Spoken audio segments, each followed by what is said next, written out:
오늘은 많은 소식이 나와 있지 않기 때문에 짧은 영상이 될 것 같습니다. 그럼에도 나온 정보들, 준비한 정보들이 그나마 양질의 정보이기를 바라보면서 영상 시작해 보도록 하겠습니다. 최근 며칠 동안에 비트코인이 상승하는 이유 중에 한 가지가 바로 전 세계 나라들의 법정화폐 가치가 하락하기 때문이다라는 그 정보를 공유를 해드렸었는데요. 비트코인을 살 수 없는 사람들 혹은 비트코인에 대해서 모르는 사람들은 이 부를 유지하기 위해서, 보존하기 위해서 대대로 무엇을 샀죠? 금입니다. 최근에 좀 초라하긴 하지만은 금값 같은 경우도 사상 최고치를 돌파했는데요. 지금 보시는 영상은 중국인데 중국인들이 자신들의 자산을 보존하기 위해서 금을 사기 위해서 줄을 서고 있는 광경이 펼쳐졌었다라고 합니다. 중국 위안화도 가치 절하가 심하기 때문에 어떻게든 금을 대신 사놓으려고 하는 사람들로 인산인해를 이루고 있다는 것인데요. 미국 같은 경우도 코스트코나 월마트에서 골드바를 팔 정도로 금의 수요가 올라가고 있는 상황입니다. 또한 이러한 상황은 한국도 마찬가지라고 하는데요. 지난달 한국의 5대 은행에서 골드바 66억 원어치가 팔려 나갔다라고 하네요. 물론 투자의 목적으로 금을 매입하는 사람들도 있겠습니다만은 아무래도 인플레이션 때문에 만약을 대비하기 위해서 골드바를 매입하는 사람들의 숫자도 꽤 있는 것으로 알려져 있습니다. 당연히 중앙은행들 같은 경우, 여기 보시면은 신흥국들이나 중앙은행들 같은 경우는 이미 몇 년 전부터 금을 매달마다 사서 모으고 있었죠. 중앙은행들에 비하면은 지금 몰리고 있는 개미들 같은 경우는 늦은 감이 없지 않아 있는데 그래도 아직도 대부분의 사람들이 이런 부분에 대해서는 전혀 생각을 하고 있지 않기 때문에 지금부터 금을 사는 사람들이 나중에 금이 없는 사람들보다는 훨씬 더 유리한 위치를 차지하게 될 수도 있겠다라는 생각이 듭니다. 자, 그리고 금을 매입한 사람보다 더욱더 유리한 자리에 앉을 수 있는 사람들이 바로 비트코인을 매입한 사람들이 아닌가라는 생각을 해보고요. 또 여기서 몇 가지 흥미로운 것은 연준 같은 경우는 그 외에 다른 중앙은행들 같은 경우는 인플레이션을 거의 다 잡아가는 것처럼 이야기를 하고 있지만은 그리고 또한 경기가 튼튼한 것처럼 이야기를 하고 있지만은 막상 시민들은 믿지 않고 있다라는 것. 그리고 또 한 가지는 금 수요가 전 세계적으로 이렇게 높아지고 있는데 가격이 진짜 쥐똥만큼밖에 안 올랐다. 역시 금 가격 같은 경우는 조작되고 있는 것이 맞구나라는 생각 다시 한번 해봅니다. 다음으로는 이런 기사가 나왔습니다. 블랙락은 다 계획이 있었구나. 레리핑크가 비트코인 ETF로 대박나기까지 한 일들이라고 기사가 나온 것인데 사실 뭐 그렇게 주목할 만한 사항은 나와있지 않습니다. 레리핑크 같은 경우는 2022년도 올해 비트코인 현물 ETF가 승인이 됐으니까 약 2년 전부터 본격적으로 암호화폐 시장에 뛰어들 준비를 시작했다라고 합니다. 2022년 4월 핑크는 투자자들과 대화해서 암호화폐 시장을 연구 중이라고 밝혔으며 그해 여름 조용히 사모펀드를 만들어가지고 비트코인 투자를 시작을 했었다. 자체 자금을 넣고 관심 있는 투자자들을 끌어들였었다라는 것이죠. 그러자 반응이 좋았었고 이런 식으로다가 준비를 한 끝에 높은 가능성을 봐가지고 현물 ETF를 출시했다라고 볼 수가 있겠습니다. 이런 블랙락의 다음 목표는 이더리움이다. 이제 거의 3월 중순인데 5월달에 과연 현물 이더리움 ETF가 승인될 수 있을 것인가 기대가 됩니다. 다음으로 최근에 비트코인 가격 상승과 함께 더불어가지고 암호화폐 채굴업체들의 전력 및 에너지 소비량이 급증하고 있다라고 블룸버그가 꼰질렀습니다. 지난달 주요 채굴업체들은 19.6GW의 전력을 소비했는데 전년 동기 12.1GW와 비교했을 때 뚜렷한 증가세를 알 수 있었다는 것이죠. 근데 당연히 이 중에 그린 에너지를 통해서 비트코인 채굴이 많이 이루어졌을 것인데 그런 부분들은 또 언급을 하지 않고 있습니다. 이것을 빌미로 해가지고 미국 정부나 정치인들이 다시 한번 비트코인을 비난할 수도 있겠다라는 생각이 듭니다. 자, 그런데 리틀 버펫으로 불리는 억만장자 빌 에크먼 같은 경우는 오히려 이런 식으로 채굴업체들이 전력 소비량을 높여가고 있기 때문에 비트코인을 사야 될 수도 있겠다라는 글을 게시하기도 했었습니다. 그가 예상하는 바는 다음과 같은데요. 비트코인 가격 상승은 채굴자의 증가와 더 큰 에너지 소비로 연결이 된다. 이는 바로 인플레이션을 상승시키고 달러 가치를 하락시킨다. 달러 가치 하락은 또한 비트코인에 대한 수요를 증가시키고 있는 에너지 수요를 늘리는 사이클을 영원히 반복하게 된다. 그러면은 즉 비트코인 가격은 무한대로 상승하고 반면에 에너지 가격은 치솟고 경제는 붕괴하게 된다. 아무래도 나는 비트코인을 좀 사야겠다라고 이야기를 하는 것인데 농담인지 진담인지 약간 좀 헷갈리긴 하지만은 이런 식으로 비트코인에 관련된 글을 게재하기도 했었습니다. 비트코인 가격 무한대라는 말을 들었을 때 다시 한번 심슨 가족에서 비트코인 가격 무한대로 예측했었던 그 짤이 생각이 나네요. 자, 어찌됐거나 다시 한번 전 세계적인 관심을 한몸에 받고 있는 비트코인. 과연 투자자들에게 막대한 부를 가져다 줄 수 있을 것인가? 실리콘밸리의 전설적인 투자자인 팀 드레이퍼는 그럴 수 있다라고 이야기를 하고 있습니다. 특히 엘살바도르 같은 경우는 비트코인을 많이 사놨기 때문에 전 세계에서 가장 부유한 국가 중에 하나가 될 것이다 라고 이야기를 했습니다.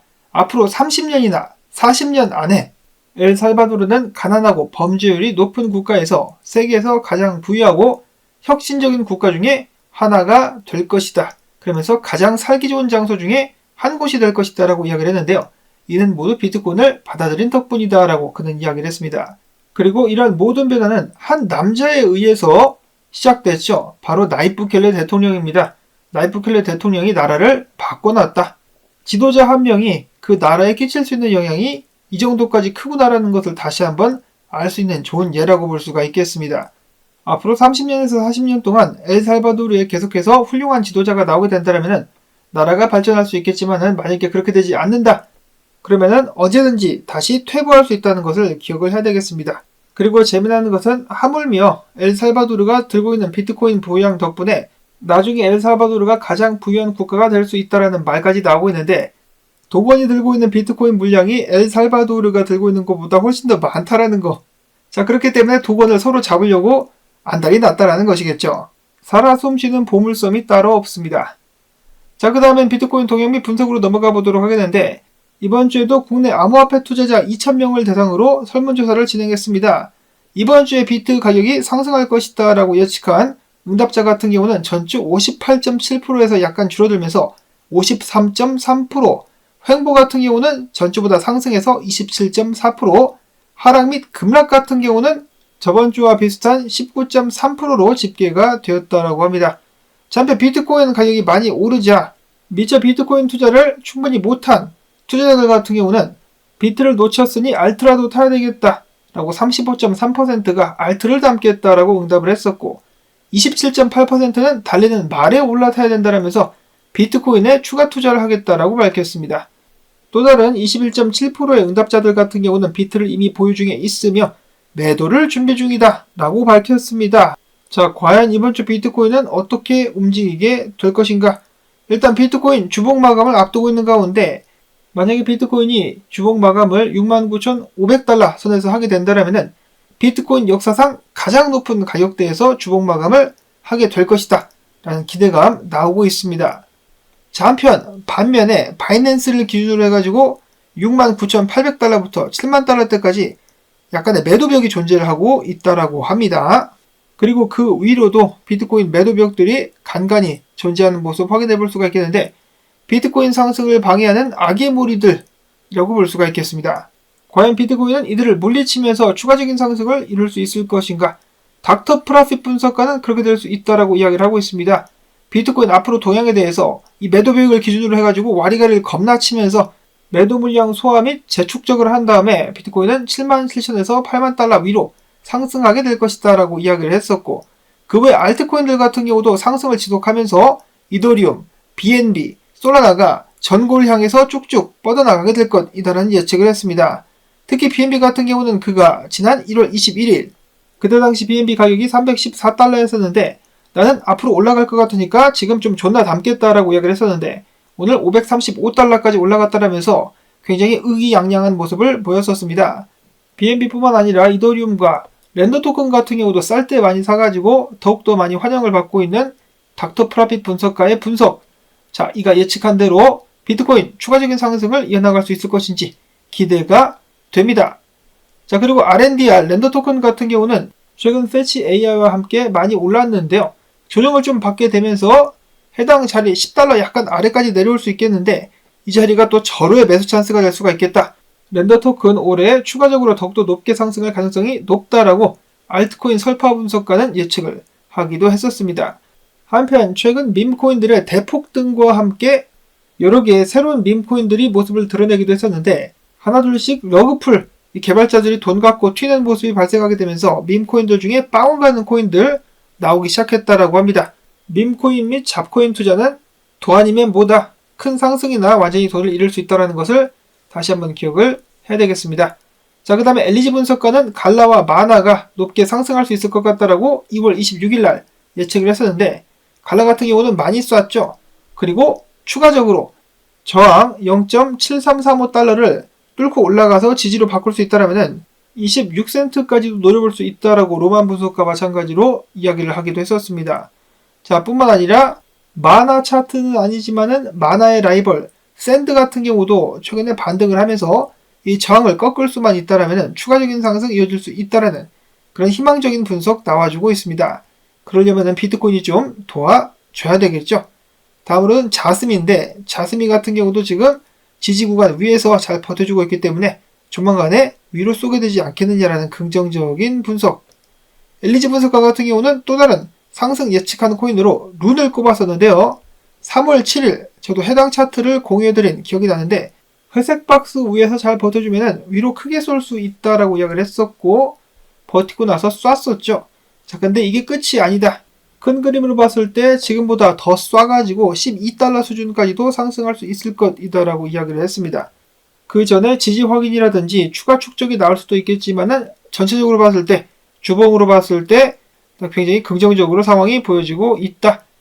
그 다음으로는 유니스왑 코인인데요. 유니스왑도 마찬가지로 최근에 많이 상승했었는데 약간의 조정 나올 수 있겠지만은 추가 상승이 나올 수 있을 것이다라는 긍정적인 분석이 있었습니다.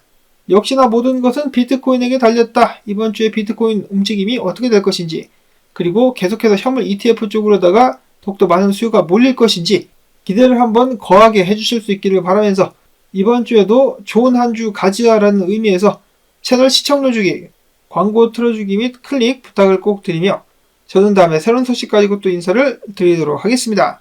그리고 많은 분들께서 바운스 및 에어드랍에 관심이 있다라고 말씀을 해주셨는데요. 제가 아직 안 해봐가지고 해보고 나서 영상을 바로 제작을 하도록 하겠습니다. 많은 관심 부탁을 드리면서 저는 다음 영상으로 또 인사를 드리도록 하겠습니다. 안녕히 계십시오.